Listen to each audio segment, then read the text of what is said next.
চট্টগ্রামে গরুর হাটের খবর জানাতে যুক্ত হচ্ছেন সহকর্মী জোবায়েদ ইবনে শাহাদাত। জোবায়েদ, কোন হাটে পশু সরবরাহ কেমন, ক্রেতার আগ্রহ আর দাম নিয়ে তুলনামূলক ধারণা দেবেন? দেবাশিস, একেবারে শেষ সময়ে এসে বলা চলে যে কোরবানির আর বেশি দিন বাকি নেই। তো গরুর যে হাটগুলো আছে, মানে পশুর হাট, স্থায়ী অস্থায়ী সবগুলো জমে উঠতে শুরু করেছে।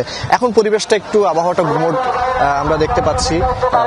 যে খাইনগুলো আছে সেখানে একেবারে ভিতরে, ত্রিপলের ভিতরে গরুগুলো তারা আপাতত রেখেছেন, যেহেতু ঝড় হওয়ার একটা সম্ভাবনা দেখা যাচ্ছে। তবে দাম এখনো পর্যন্ত ব্যাপারীরা ছাড়ছেন না, এটা অভিযোগ হচ্ছে যারা ক্রেতা তাদের। আর ক্রেতারা বলছেন এখন পর্যন্ত তারা সেভাবে গরু কেনার মতো বা পশু কেনার মতো সেই সিচুয়েশনটা তারা দেখছেন। অন্যদিকে ব্যাপারীরা বলছেন তারা তাদের যে খরচটা সেটি যদি পুষিয়ে নিতে পারেন সেভাবে তারা ছেড়ে দিবেন। চট্টগ্রামের যে পশুর হাটগুলো আছে সবগুলোতেই কিন্তু বেশ বেচা কেনা আজকে আমরা দেখছি, মানে দুপুরের পর থেকেই একেবারে জমে উঠতে শুরু করেছে। এবং বিভিন্ন জায়গা থেকে যারা আছেন, যেহেতু আজকে থেকে বন্ধ বা ছুটি শুরু হয়েছে, সবাই নিজ নিজ পাশের বা আশেপাশের যে গরুর বাজার বা পশুর হাটগুলো আছে সেখানে তারা যাচ্ছেন। অ্যাগ্রো ফার্মেও বেশ বেচা কেনা হচ্ছে।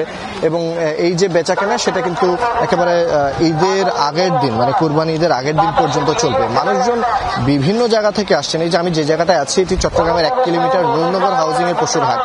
এখানে বিভিন্ন রকমের পশু আমরা দেখতে পাচ্ছি, বড় ছোট, মহিষ, ছাগল, গরু সবকিছু আমরা দেখতে পাচ্ছি।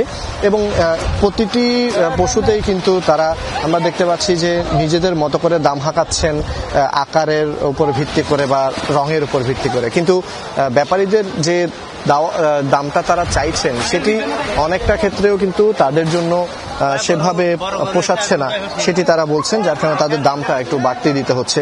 দেখতে পাচ্ছেন যে মাত্র যে গরুটি নিয়ে যাওয়া হচ্ছে, এরকম গরু কিন্তু বেচা কেনা হচ্ছে। এবং বেচা কেনার পরে সেগুলো একেবারে এখান থেকে ট্রাকে নিয়ে নিজেদের যে গন্তব্য সেখানে ক্রেতারা নিয়ে চলে যাচ্ছেন।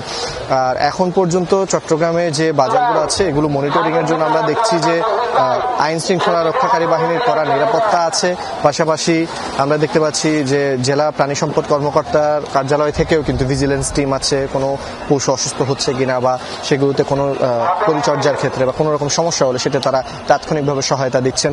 পাশাপাশি এখানে বাজার, প্রতিটি বাজারের একটা বাজার কমিটি আছে বা ইজারা কমিটি আছে, সেই কমিটিগুলো থেকে কিন্তু তারা এই যে বাজারটি সেটি তদারকি করার চেষ্টা করছেন। মোট কথা চট্টগ্রামের পশুর বাজার জমে উঠতে শুরু করেছে। আগামীকাল থেকে একেবারে তুমুল বেচাকেনা যেটা বলে সেটি শুরু হবে। দেবাশিস, ধন্যবাদ জোবায়েদ যুক্ত হবার জন্য।